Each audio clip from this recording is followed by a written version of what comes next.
Bienvenidos a la sesión número 6 de Fundamentos de la Fe. Estamos hablando de temas que son esenciales para nuestra iglesia. Son los fundamentos de nuestra fe. En esta parte vamos a hablar nosotros acerca de unos fundamentos principales de la iglesia. La primera orden que Dios nos dio es el bautismo en agua. Vamos a pasar a Mateo, capítulo 28, versículo 18. Es después de la resurrección de Cristo. Él está hablando con sus discípulos un poco antes de que haya sido crucificado, de que haya subido al cielo. Entonces estamos leyendo en Mateo 28, capítulo 28, versículo 18. Y Jesús se acercó y les habló diciendo: Toda potestad me es dada en el cielo y en la tierra. Por tanto, id y haced discípulos a todas las naciones, bautizándolos en el nombre del Padre, y del Hijo, y del Espíritu Santo. Y el versículo 20 nos dice: enseñándoles que guarden todas las cosas que os he mandado. Y aquí yo estoy con vosotros todos los días hasta el fin del mundo. Amén. Estas fueron sus palabras antes de ascender al cielo. Jesucristo recibió toda la autoridad que hay en el cielo y en la tierra. Y luego les dio la gran comisión de que ellos fueran por todo el mundo a predicar el Evangelio y a bautizar a aquellos que creyeran. Es un mandato que ha dado Jesús. Y todos aquellos que quieren creer en Jesucristo deberán obedecer los mandatos que dio Jesús. Veamos otros versículos relacionados al bautismo en agua. Quisiera que pasaran a Hechos, capítulo 8. Vamos a leer entonces en Hechos, capítulo 8, vamos a leer el versículo 5 y el versículo 12. Entonces Felipe, descendiendo a la ciudad de Samaria, les predicaba a Cristo. Y el versículo 12 nos dice: pero cuando creyeron a Felipe, que anunciaba el evangelio del reino de Dios y el nombre de Jesucristo, se bautizaban hombres y mujeres. Quiero que ustedes noten el orden en que ocurrieron estas cosas. Felipe predicó, la gente creyó lo que habían escuchado y después de creer fueron bautizados. Desde este lugar, Felipe fue llevado por el Espíritu Santo a hablarle a un hombre de Etiopía. En Hechos capítulo 8, versículo 35, vemos esta historia. Felipe está hablando con este hombre de Etiopía. Versículo 35, entonces Felipe, abriendo su boca y comenzando desde esta escritura, le anunció el evangelio de Jesús. Y yendo por el camino, llegaron a cierta agua. Y dijo el eunuco: aquí hay agua, ¿qué impide que yo sea bautizado? Felipe dijo: si crees de todo corazón, bien puedes. Y respondiendo dijo: creo que Jesucristo es el Hijo de Dios. Y mandó parar el carro, y descendieron ambos al agua, Felipe y el eunuco, y le bautizó. Felipe le dijo que si tú puedes creer con todo tu corazón, puedes ser bautizado. Primero tienes que creer. Luego viene el bautismo en agua. Y el hombre dijo: yo sí creo que Jesucristo es el Hijo de Dios. Y Felipe lo bautizó. El bautismo es una expresión externa de una fe interna. Mi fe primero la tengo que tener en Cristo. El bautismo en sí no nos salva. El bautismo es importante, pero primero tengo que ser salvo. La Biblia dice que si yo creo en mi corazón que Dios levantó a Jesucristo de entre los muertos y que si yo lo confieso como mi Señor por mi boca, yo seré salvo. Así se recibe la salvación. El bautismo en agua demuestra esa salvación. Si usted no es salvo antes de bautizarse, entrará al agua como un hombre pecador que está seco y saldrá del agua totalmente mojado, pero siguiendo todavía siendo pecador. El agua no nos salva, pero sí es una demostración, es como una fotografía de lo que nos ha sucedido cuando aceptamos a Cristo. En mi propia vida, yo fui bautizado en agua después de que creí. Fue un día que yo recuerdo muy bien. Una declaración a todo mundo de mi salvación. A todo el mundo se lo estaba yo diciendo. Les estaba diciendo que me identifico con Jesucristo. Pasemos a Romanos capítulo 6. Vamos a leer en Romanos capítulo 6, versículos 3 al 6. ¿O no sabéis que todos los que hemos sido bautizados en Cristo Jesús, hemos sido bautizados en su muerte? Porque somos sepultados juntamente con Él para muerte por el bautismo, a fin de que como Cristo resucitó de los muertos por la gloria del Padre, así también nosotros andemos en vida nueva. Porque si fuimos plantados juntamente con Él en la semejanza de su muerte, así también lo seremos en la de su resurrección. Sabiendo esto, que nuestro viejo hombre fue crucificado juntamente con Él, para que el cuerpo del pecado sea destruido, a fin de que no sirvamos más al pecado. Cuando Cristo murió en la cruz por los pecados del mundo, Él estaba muriendo ahí por mí. Él ahí derrotó el pecado, derrotó al diablo, derrotó todos los poderes de las tinieblas y fue levantado de entre los muertos con un poder de resurrección. Lo que Jesucristo hizo ahí en la cruz, lo hizo para mí.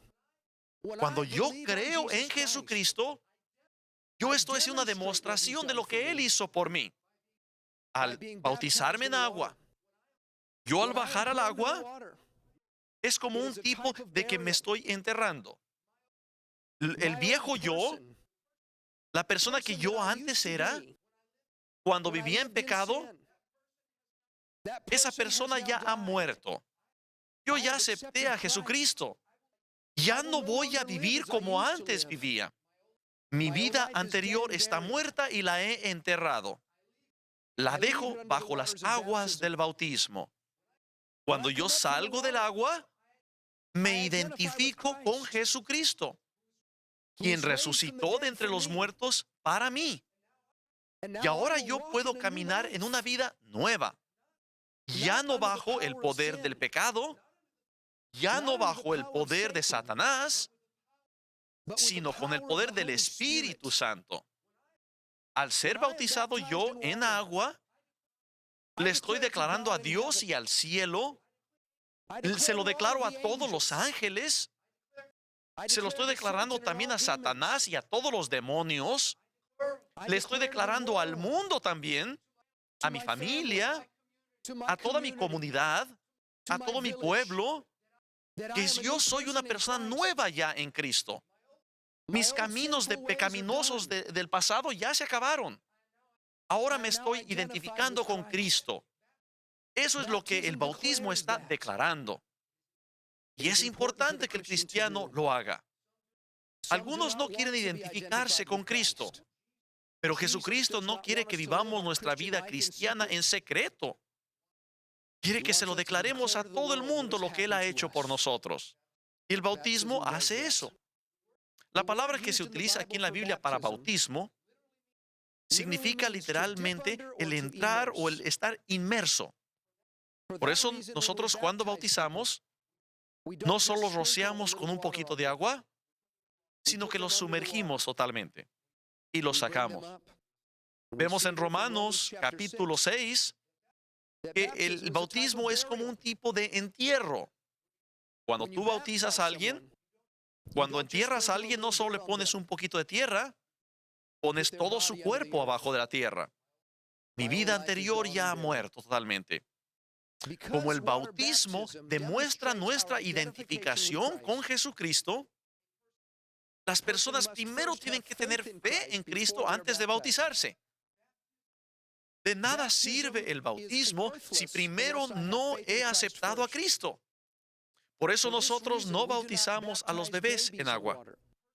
Las personas tienen que llegar al lugar en que puedan comprender claramente lo que Jesucristo ha hecho por ellos y que ya hayan aceptado a Cristo como su Salvador. Un bebé no puede hacer eso. Así que no bautizamos a los bebés en agua. Sí oramos por ellos y los dedicamos a Dios, pero tenemos la creencia nosotros, analizando lo que dice la palabra de Dios, de que primero la persona tiene que llegar a cierta edad en la cual ellos ya entiendan lo que es la salvación para que lo puedan ellos demostrar en el bautismo. Pasemos más adelante a otro punto con relación a los fundamentos de fe. Vamos a hablar acerca de ungir con aceite. Pasemos a Marcos capítulo 6.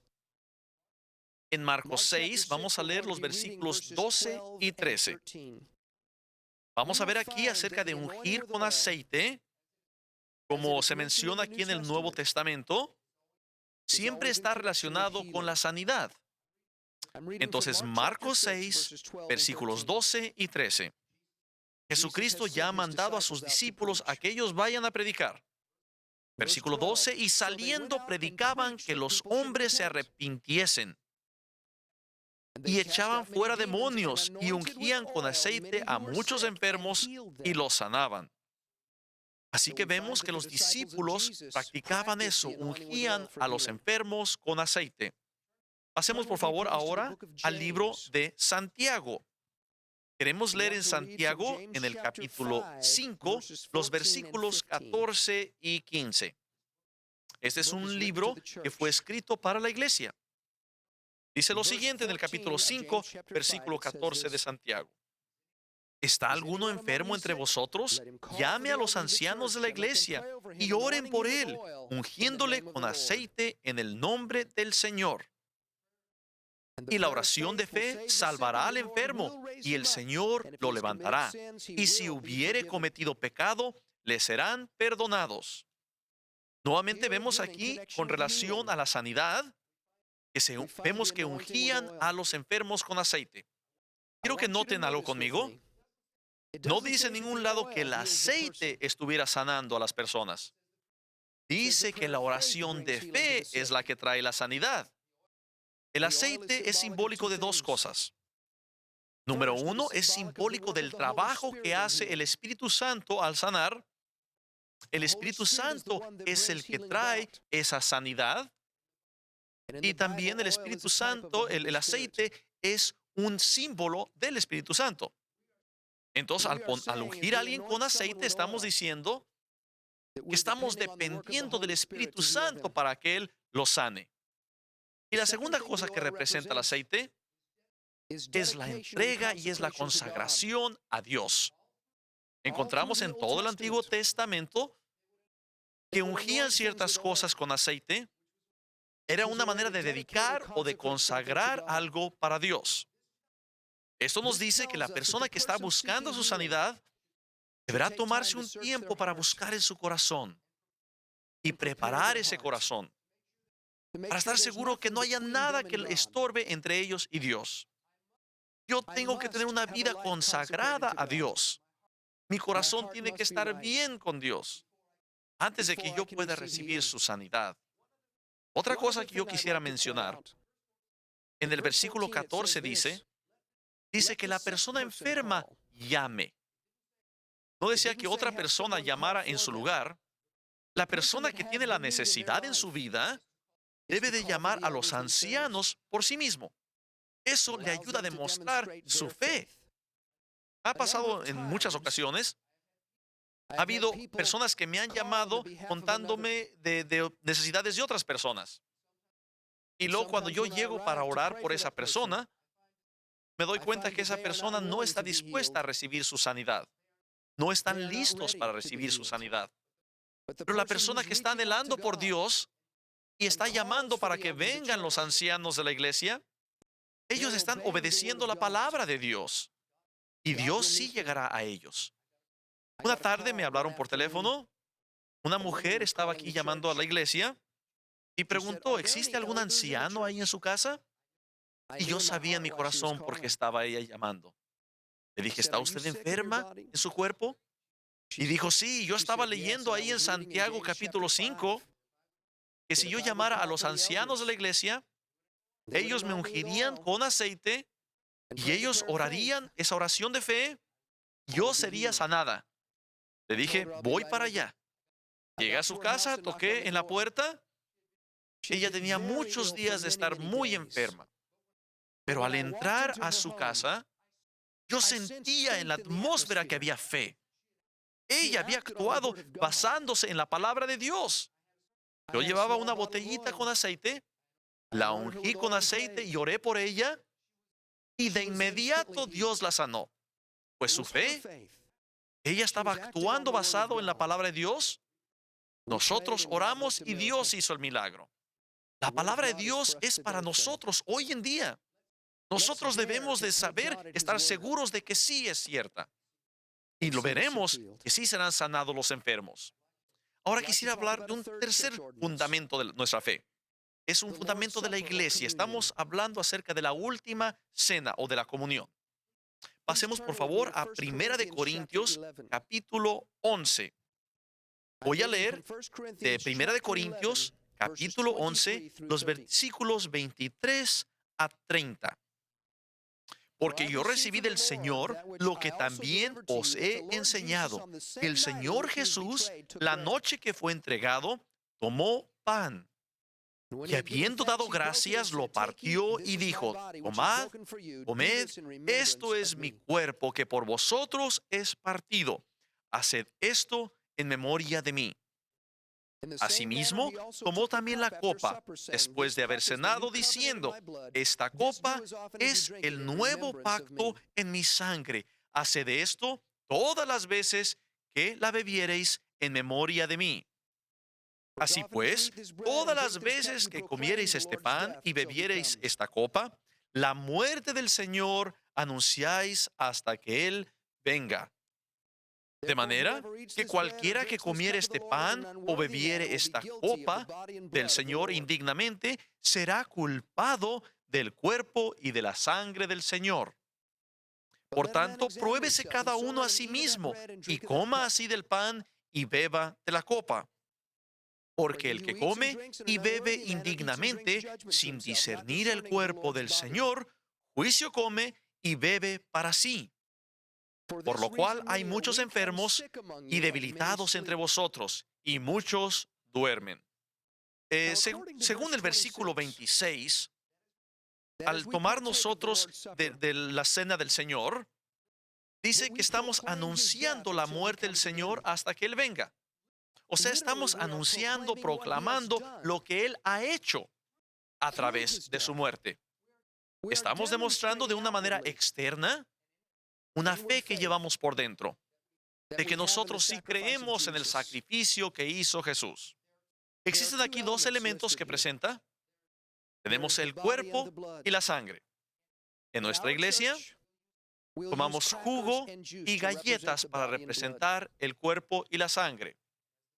Y al estar tomando nosotros el pan y el jugo aquí en la congregación, estamos demostrando de manera abierta que sí creemos que Jesucristo derramó su sangre para lavarnos de todos nuestros pecados y que su cuerpo fue destrozado por nosotros.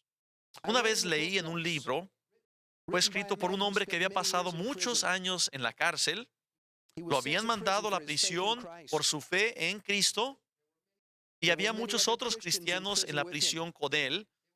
Los habían torturado, los habían golpeado mucho, les daban muy poco de comer y cuando podían, se juntaban ellos ahí mismo en la prisión y tomaban de algunos de los pedacitos de las migajas del pan que tenían y el agua lodosa que tenían ahí para tomar y usaban eso como si fuera la cena del Señor. Yo sé que Dios estaba viendo sus corazones. Eso es lo más importante en todo lo que hacemos. Ellos estaban celebrando lo que Cristo había hecho por ellos.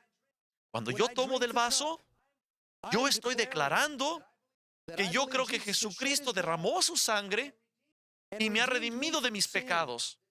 Y entonces ya el pecado no tiene ningún poder sobre mí y que yo voy a poder ir al cielo porque su sangre ha cambiado mi vida. Pero hay otra cosa aparte de la copita que representa su sangre. Tenemos el pan que representa su cuerpo. Él dijo que representaba su cuerpo que había sido quebrantado por nosotros. La Biblia nos enseña en Isaías 53:5 y en Primera de Pedro, capítulo 2 y versículo 24, que el cuerpo de Jesucristo fue quebrantado para darnos sanidad. Dice que por los golpes que él recibió, usted fue sanado. Él recibió golpes en su espalda. Dice que toda su piel estaba sangrando.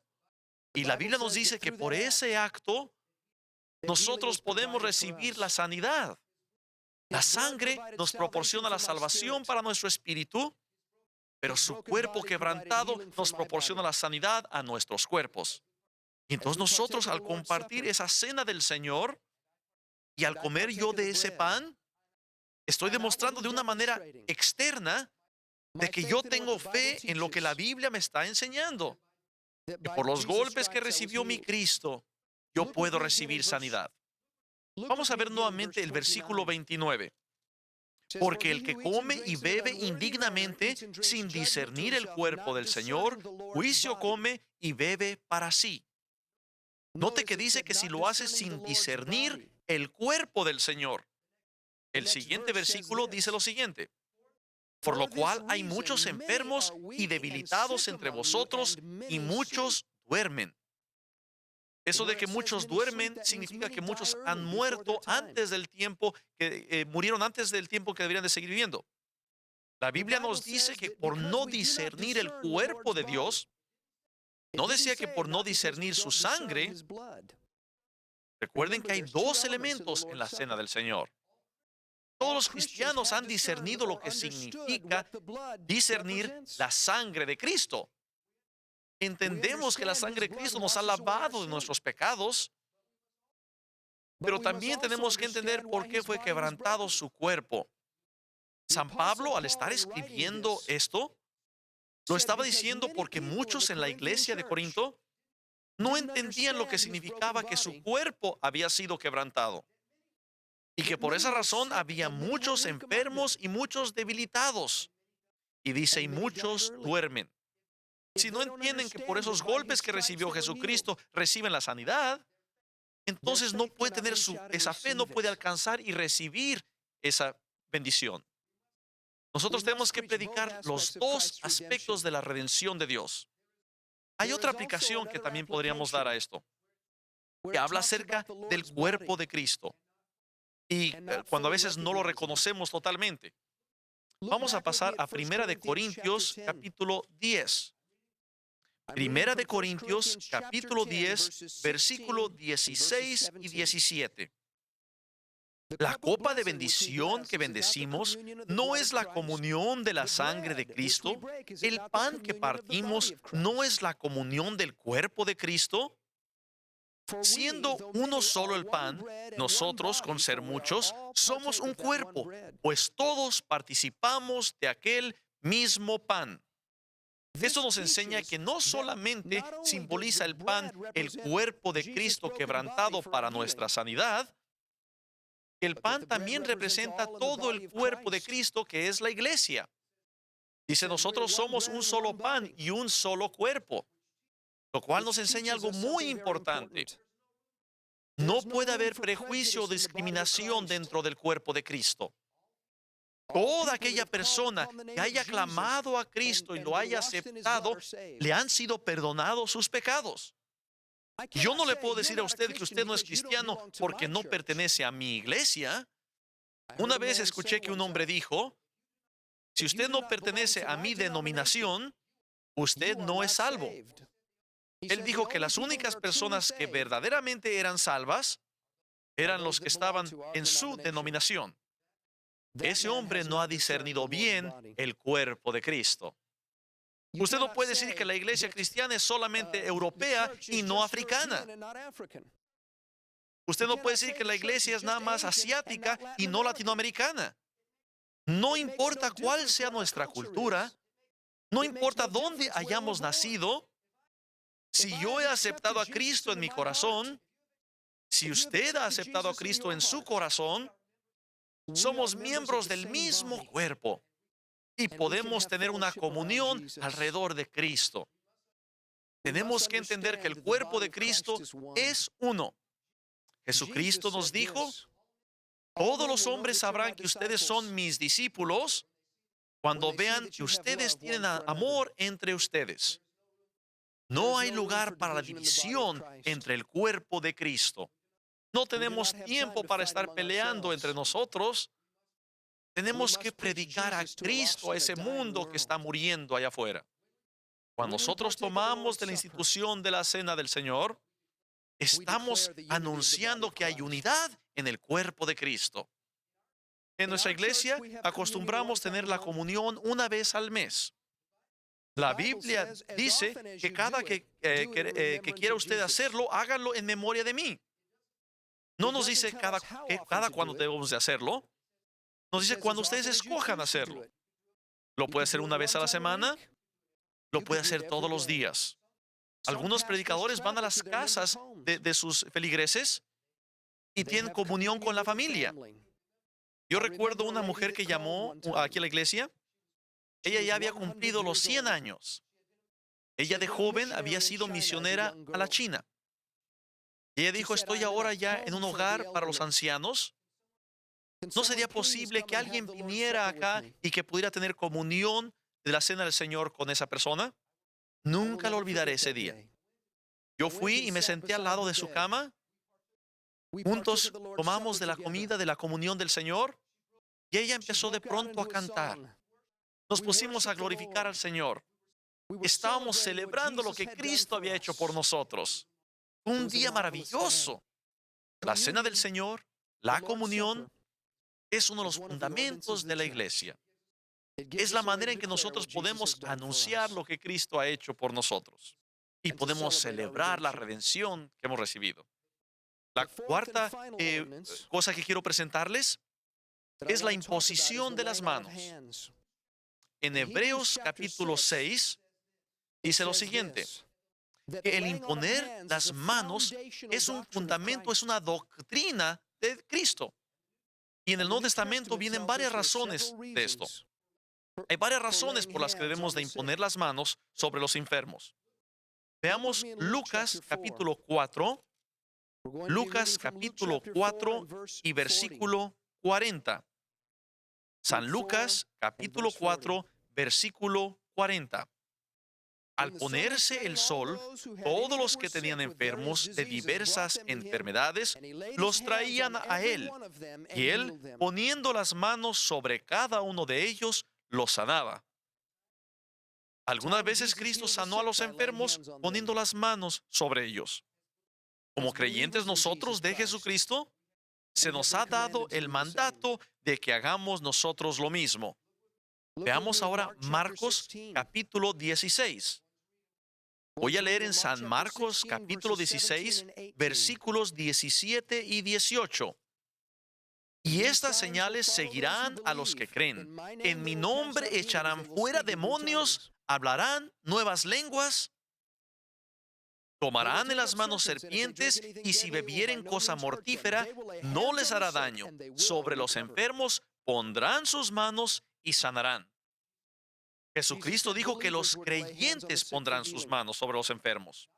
No solo los predicadores, sino todos los creyentes. Hubo un hombre en nuestra iglesia que por muchos años estuvo sufriendo de una enfermedad y mucha gente había orado por él, pero nunca recibía su sanidad. Es que él estaba buscando que el hombre lo sanara, no que Dios lo sanara. Él quería que el predicador fuera el que lo sanara. Pero Jesucristo es el sanador. Nosotros simplemente somos sus instrumentos.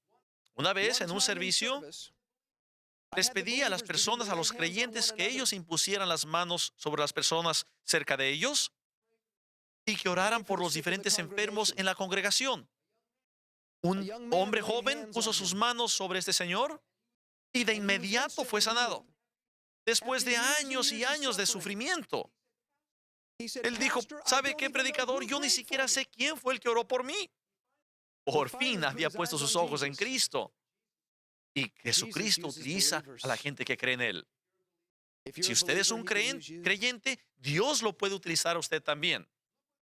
Pasemos al libro de Hechos, capítulo 6. Discúlpeme, Hechos, capítulo 8. Vamos a leer entonces en Hechos, capítulo 8, versículo 14. Vamos a leer en Hechos, capítulo 8, desde el versículo 14 al versículo 17. Cuando los apóstoles que estaban en Jerusalén oyeron que Samaria había recibido la palabra de Dios, enviaron allá a Pedro y a Juan, los cuales, habiendo venido, oraron por ellos para que recibiesen el Espíritu Santo, porque aún no había descendido sobre ninguno de ellos, sino que solamente habían sido bautizados en el nombre de Jesús. Entonces les imponían las manos y recibían el Espíritu Santo. Entonces aquí vemos otro propósito de imponer las manos. Se impone la mano sobre un creyente para que pueda recibir el Espíritu Santo. En Hechos capítulo 19 nos describe lo mismo. San Pablo impuso sus manos sobre varios creyentes y ellos recibieron el bautismo del Espíritu Santo. Y Dios obra de la misma manera hoy en día. Quisiera que pasaran a Hechos capítulo 6. En Hechos capítulo 6 vamos a leer los versículos del 2 al 6. Esta es otra razón que podemos encontrar para imponer las manos. Voy a leer entonces de Hechos capítulo 6, versículo 2. Entonces los 12 convocaron a la multitud de los discípulos y dijeron, no es justo que nosotros dejemos la palabra de Dios para servir a las mesas. Buscad pues, hermanos, de entre vosotros a 7 varones de buen testimonio, llenos del Espíritu Santo y de sabiduría, a quienes encarguemos de este trabajo. Y nosotros persistiremos en la oración y en el ministerio de la palabra. Agradó la propuesta a toda la multitud y eligieron a Esteban, varón lleno de fe y del Espíritu Santo, a Felipe, el Prócoro, a Nicanor, a Timón, a Parmenas y a Nicolás, prosélito de Antioquía, a los cuales presentaron ante los apóstoles, quienes oraron, les impusieron las manos. Los apóstoles habían impuesto las manos para separar a estas personas para un trabajo especial. Encontramos que esa es otra razón para imponer las manos. Alguien podría decir, bueno, pero es que era nada más para servir comida. En el cuerpo de Cristo no hay un solo trabajo que no sea importante. Todo lo que hagamos lo tenemos que hacer con el poder del Espíritu Santo. Ellos tomaban muy en serio su trabajo para Dios, aunque fuera simplemente el estar sirviendo comida en las mesas. Así que vemos que ellos imponían las manos para separar a ciertas personas para un tipo de trabajo especial. Quisiera que pasáramos ahora a Primera de Timoteo, capítulo 4, Primera de Timoteo, capítulo 4, y vamos a leer el versículo 14 de Primera de Timoteo, capítulo 4. Aquí San Pablo le está escribiendo a un joven que se llamaba así, Timoteo. No descuides el don que hay en ti, que te fue dado mediante profecía, con la imposición de las manos del presbiterio. Esto se refiere al momento en que Timoteo empezó ya a trabajar en el ministerio. Así que imponemos las manos cuando estamos ya ordenando a la gente, mandándolas al ministerio. Y también vemos que es posible que el Espíritu Santo puede dar dones especiales que son necesarias para poder llevar a cabo ese ministerio cuando imponemos las manos sobre esa persona. Ahora, cuando nosotros imponemos las manos sobre alguien para ponerlos ya en el ministerio, no estamos creando un llamado al ministerio, estamos confirmando un llamado que ellos ya han tenido para entrar al ministerio. Si las personas no sienten ya un llamado de Dios en su corazón, y si no están demostrando en su vida un estilo de vida que es propio de alguien que va a entrar al ministerio, estaríamos desperdiciando nuestro tiempo al imponerles nuestras manos. Más bien estamos confirmando ante la iglesia lo que Dios ya ha hecho en sus vidas. Estamos, como quien dijera, diciendo amén al imponer las manos. Nosotros hacemos eso en nuestra iglesia cuando la gente está a punto de entrar al ministerio, imponemos las manos sobre ellos. Es posible que vayan a ir a alguna ciudad cercana a empezar una iglesia, o a lo mejor van a ir a otro país. Hemos mandado gente a Centroamérica, a la India, a toda Europa, al África, e imponemos nuestras manos sobre ellos, reconociendo que la mano de Dios ya está sobre ellos antes de partir. Y oramos por ellos, que Dios les imparta los dones que ellos necesitan y que Dios los guíe y los lleve en ese ministerio. Hay una área última que yo tengo que mencionar. No vamos a pasar ahorita a ese lugar en la Biblia. Le daré nada más a ustedes la cita. En Marcos capítulo 10, versículos del 13 al 17, vemos cómo llevaban a los niños a Jesucristo. Y que Jesucristo impone sus manos sobre los niños y los bendice. Así que, con lo que estamos hablando del fundamento de la importancia de imponer las manos, vemos que también se pueden dar ciertas bendiciones. Jesucristo bendijo a los niños. Yo creo que ustedes pueden bendecir a los adultos también. Cuando nosotros bendecimos a los niños, pedimos que Dios los mantenga sanos, que Dios los rodee con su protección y que ellos lleguen a lograr todo lo que Dios quiere en sus vidas, para que sus planes de Dios se lleven a cabo. Lo hacemos un poquito después de que los niños nacen. Y los padres traen a esos niños a nosotros para que oremos por ellos y los bendigamos. No es una tradición nada más que hayan hecho los hombres. Ninguno de esos fundamentos que hemos puesto de esas ordenanzas son hechas nada más por hombres. Nosotros pensamos que es una autoridad divina y por los ejemplos que vienen aquí en la Biblia. Yo pido a Dios que lo bendiga a usted y que le dé una comprensión para que usted pueda ganar muchas almas para Cristo. Dios le bendiga mientras usted los sirve. Amén.